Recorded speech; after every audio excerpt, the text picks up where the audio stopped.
सिंह, रोमेश दरिया सिंह और दोनों पार्टियों के नेतागण के यहाँ बैठे हुए हैं और बुजुर्गों भाइयों और बहनों, बहुत कुछ सुना आपने अभी तक और ज्यादा मैं शब्दों की लाठीचार्ज नहीं करना चाहता आपके ऊपर, तो इसीलिए आप घबराइए मत। मैं संक्षिप्त में थोड़ा बहुत ही बोलूंगा और वो बोलने का मकसद तो आपने सुन ही लिया हर पहलू से कि आज बदलाव की जरूरत क्या क्यों। लेकिन अहम बात क्या है, आज बदलाव की जरूरत इसलिए है कि हर पहलू से अगर आप देखेंगे आप तो नुकसान और बर्बादी के अलावा और कुछ नजर नहीं आता। सबसे अहम बात, सबसे पहली बात, आजाद हिंदुस्तान आज खड़ा है अपने संविधान के चलते हुए। इस संविधान के 4 बुनियादी स्तंभ है और ये 4 बुनियादी स्तंभ वो है धर्मनिरपेक्ष जनतंत्र, आर्थिक संप्रभुता, सामाजिक न्याय और केंद्र और राज्यों के सरकार के बीच में संबंध। ये 4 मुख्य बुनियादी स्तंभ हैं। हर स्तंभ के ऊपर आज मोदी सरकार के हमले हर दिन तेज होते जा रहे हैं। हमारा देश का चरित्र क्या है, हमारा संविधान क्या कहता है, हम भारत के लोग है कौन? हम एक धर्मनिरपेक्ष जनतंत्र के गणराज्य का नागरिक है और हर नागरिक को न जात, कोई जात हो, कोई पात हो, तो महिला हो या पुरुष हो, हर नागरिक को बराबर की अधिकार देती है ये संविधान। आज अगर सबसे बड़ा हमला हो रहा है उस बराबरी के ऊपर हो रहा है। आज सबसे बड़ा हमला हो रहा है इस नफरत और जहरीली प्रचार और उसके साथ साथ जो हिंसा जो हो रही है, खासतौर से अल्पसंख्यकों के ऊपर, इस तरीके से घोर अपराध मेरे जिंदगी में एक आजाद हिंदुस्तान में पैदा होने के बाद मैं नहीं देखा जो आज देखने के लिए आ रहा है।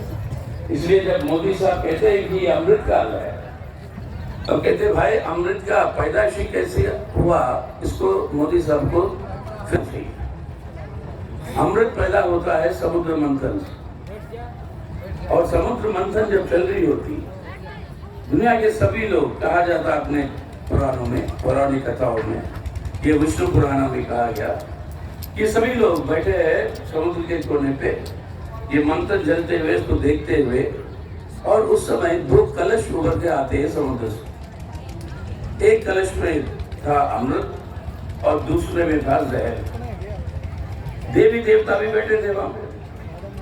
उन्होंने जल्दबाजी में एक कलश उठा ली, ये सोचते हुए कि ये अमृत है, और फिर बाद में ले जाके देखा तो उसको खोल के तो अमृत नहीं, ये जहर है। और अमृत जो है गलत लोगों के हाथ में पहुंच गया। अब ये गलत लोगों के हाथ से वापस कैसे लाए देवी देवता, वो एक और कहानी है, वो जो समय आएगा बताऊंगा मैं। लेकिन आज हमें समझना है कि हम ये पहली कहानी के जैसे खड़े हैं, आज खड़े हैं कि देश के अंदर जो अमृत है वो गलत लोगों के हाथ में। आज उस गलत लोगों के हाथ से उस अमृत को उठाकर ले आना है जनता के हित में, देश के हित में, हमारे देश को बचाने के लिए। ये गलत लोगों के हाथ से उठाकर ले आना है, तो ये गलत लोग आज सत्ता में हैं, इनको आज सत्ता से उतारना है, बिना उसके अमृत देश के लोगों के हाथ में नहीं पहुंचेगी। आज बदलाव का मतलब है, आइए हम सब मिलकर अमृत को अपने हाथ में ले, ना कि इन गलत लोगों के हाथ में रहे, और मोदी सरकार को उतारे, हम उसको हराए, अपने देश को बचाए और ये बदलाव ले आइए आज हमारे देश में। ये है असली बदलाव का मतलब। हर क्षेत्र में हर तरीके की समस्या बढ़ रही है। अब मोदी साहब आगे, हम गारंटी, मोदी की गारंटी, वो कहने लगे कि देखो 80 करोड़ लोगों को मैं भूख से बचा रहा हूँ, हर गरीब को मुफ्त में अनाज दे रहा हूँ। अरे आप देने की बात क्या है, ये कानून है मोदी साहब, ये हमारी अन्न सुरक्षा की कानून है जो मनमोहन सिंह साहब की सरकार के समय इस लाल झंडे की दबाव से ये कानून बना, और उसके चलते हुए देश के 2/3 लोगों को आप जो है अन्न सुरक्षा जो है प्राप्त किए। अब ये कह रहे कि मेरी मेहरबानी है, मैं दे रहा हूँ। अरे ये पूरा का पैसा जो है वो लोगों की है, और हर लोग टैक्स भरते हैं। मोदी साहब का प्रचार ये है कि सिर्फ धनी लोग टैक्स देते हैं। बिल्कुल नहीं। दुकान से जाकर आप एक बिस्कुट की पैकेट खरीदो, उसके अंदर टैक्स है। सबसे ज्यादा टैक्स आज हमारे देश में गरीब लोग देते हैं, क्योंकि वो खाने की ये चीजें खरीदते हैं। इस टैक्स के पैसे को इस्तेमाल करके कहते भारत से हमने भूख मिटा दी। अरे भूख मिटा दिया तो मुफ्त अनाज देने की जरूरत क्या है? आंकड़े से कहते हैं कि 5% सिर्फ गरीब है देश में, बाकी सब तरक्की कर रहे हैं। तो 80 करोड़ से ज्यादा लोगों को आपको मुफ्त खाना देने की जरूरत क्या पड़ रही है? और वो भी दे कितना रहे हो? 5 किलो अनाज। 5 किलो अनाज हर महीने हर व्यक्ति के लिए, क्या इससे गुजारा होता है?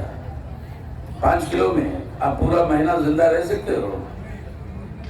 हाँ या ना? तो कम से कम 10 किलो चाहिए।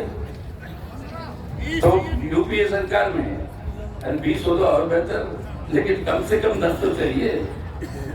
और यूपीए सरकार के अंदर हमने क्या गारंटी दिया था कि ये 5 किलो मुफ्त अनाज के साथ साथ 5 किलो आपको सब्सिडाइज्ड अनाज मिलेगा, यानी चावल मिलेगा 3 रुपए किलो, गेहूं मिलेगी आपको 2 रुपए किलो, और दाल मिलेगा अब मोटी दाल आपको 1 रुपए किलो। ये सब वही 80 करोड़ लोगों के लिए, 81 करोड़ लोगों के लिए वो प्राप्त होगा। अब मोदी साहब आके कहता मेरी गारंटी है मुफ्त अनाज दे रहा हूँ, और वो सब्सिडाइज्ड अनाज को बंद कर दी। अब 5 किलो चावल अगर आपको खरीदना है बाजार से, तो दिल्ली के दाम से मैं कह सकता हूँ वो 300 रुपए होंगे। अब दिन में कितना है चावल का 1 किलो मुझे पता नहीं, लेकिन कम से कम 300 रुपए होंगे। यानी 5 किलो 15 रुपए में मिलने वाली अब 300 रुपए में मिले, और उस पर हम जिंदा रहे। और मोदी साहब कहते कि मेरी वाह करो, मैं आपको गारंटी दिया हूँ। अरे क्या गारंटी है आपकी?